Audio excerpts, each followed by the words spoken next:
임창정과는 막역한 사이로 의형제 수준이라고 합니다. 경기도 이천시에서 연예인 꿈을 안고 상경했던 임창정을 거둬 같이 살면서 일할 때도 거의 매니저처럼 데리고 다니며 연예계 생리를 알 수 있게 해주고 임창정 데뷔에도 많은 도움을 줬다고 합니다. 이병헌이 신인 시절 주연을 맡은 드라마에도 임창정을 PD에게 소개시켜 출연을 도와줬다고 합니다.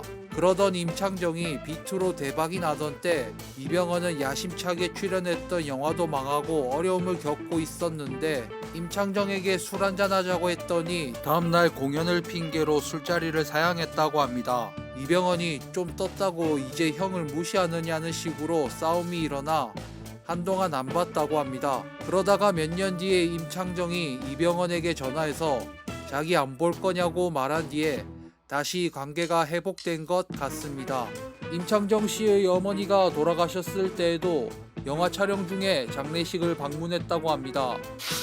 아버지 빚을 갚기 위해 몸과 정신을 혹사한 것 때문에 무리한 스케줄을 모두 끝낸 2000년대 초반부터 공황장애와 우울증을 달고 살았다고 합니다. 매일 약이 없으면 스케줄을 소화하기 어려웠고 사람이 많은 무대나 시상식 때만 되면 공황장애 증상이 나며 머릿속이 새까맣게 변했다고 합니다. 미국 가는 비행기에서 발작을 일으켜 죽을 뻔하다가 아랍계 의사의 도움으로 간신히 살았다고 합니다. 그런 그가 용기를 내서 많은 방청객이 매번 가득 메우는 컬투쇼에 출연한 적이 있는데 쉬는 시간에 괴로움을 참지 못하고 책상 밑으로 들어가 고개를 푹 떨군 사진이 카메라에 찍히기도 했습니다. 힐링 캠프에서 밝히길 엄청난 기계치라고 합니다. 컴퓨터도 전혀 다루지 못하고 인터넷도 겨우 배워서 뉴스 보고 이메일 쓰는 정도만 할 줄 안다고 합니다. 운전면허도 10번의 낙방 끝에 붙었다고 합니다.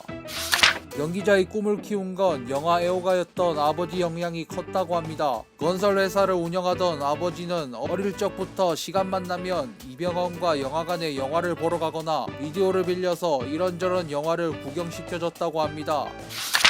아버지의 영향을 받아서인지 영화 광 기질이 있어서 자택에 방문한 지인들 말로는 한 벽면 가득 엄청난 영화들이 소장되어 있다고 합니다. 공동경비구역 JSA가 처음으로 흥행을 하게 되자 시간만 나면 영화관에 가서 봤다고 합니다. 내부자들에 같이 출연하였던 조승우는 이병헌 집에 여러 번 초대되어 집에 놀러 갔는데 그때마다 이병헌의 영화 지식에 감탄하여 놀란 적이 한두 번이 아니라고 합니다.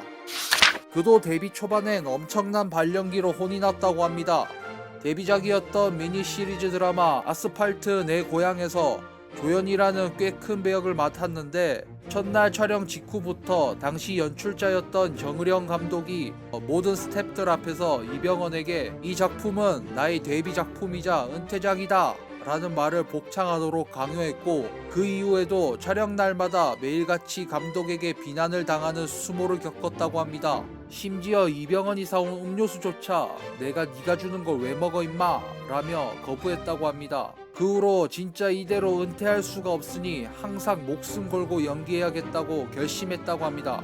작품이 끝나고도 방송국에서 우연히 만나면 너는 왜 아직도 방송국에서 서성거리냐며 무시했다고 하는데요. 이렇게 이병헌에게 모욕감을 준 정의령 PD는 김수현 작가와 더불어 80년대, 90년대 최고의 PD로 유명합니다. 정의령 PD에게 아들이 하나 있는데 네, 그게 바로 배우 정경호 씨입니다. 영화를 찍을 때 의견이 반영이 되지 않더라도 계속 의견을 낸다고 합니다. 특히 내부자들 같은 경우엔 이병헌이 주인공인 안상구 캐릭터를 쉬어가는 캐릭터로 만들자고 제안하여 코믹하면서도 인간적인 캐릭터로 바꾸었고 모히또 드립이나 화장실 씬들 같은 경우엔 이병헌이 제안해서 넣은 장면들인데 평범한 복수극이 될 수 있었던 영화를 이병헌이 숨을 불어넣었다고 할 수 있습니다. 감독 대신 연출하려 하는 일명 감독질이 없어서 감독들이 선호하는 배우라고 합니다. 브롤스타즈의 광고를 찍었던 감독의 말에 따르면 광고마저 작품이라고 생각하여 진지하게 임한다고 합니다. 감독이 연출한 광고를 모조리 보고 온 다음 광고들을 어떠한 의도로 연출했는지 등을 물어보고 제작진들이 만들어 놓은 아이디어에 본인의 아이디어를 추가해서 광고를 더욱 풍성하게 만든다고 합니다. 톱스타임에도 불구하고 진지하게 촬영에 임하는 모습에 크게 감동했다고 합니다. 일본 팬미팅 당시 춤추면서 노래하던 영상이 흑역사 짤로 쓰이고 있습니다. 사실 짤만 보면 굴욕이라고 할 것까진 없는데 표정이 너무 해맑아서 뭔가 이상합니다. 정작 본인은 인스타에서 그 짤을 다시 이용해 새 인사를 하였습니다. 대우그룹 김우중 회장 부부가 양자로 맞았다고 합니다. 물론 법적으로 입양한 것은 아니고 당시에는 실제 법적으로 양자로서 입적시킬지 심각하게 고민했다고 합니다. 그 이유는 김 회장 부부가 아끼던 장남이었던 김선재 씨가 미국 유학 도중 교통사고로 세상을 떠났는데 당시 데뷔했던 배우 이병헌이 그와 쏙 닮았다고 합니다. 이때 이병헌은 김우중 회장의 초대로 김 회장 일가와 저녁을 같이 먹게 되었는데 김우중은 이병헌의 소박하고 성실한 모습에 더욱 매료돼 대우그룹의 광고에도 이병헌을 출연시키며 물심양면 도왔다고 합니다. 이러한 인연 덕분에 이병헌은 재벌 3세와 친분이 두텁다고 합니다.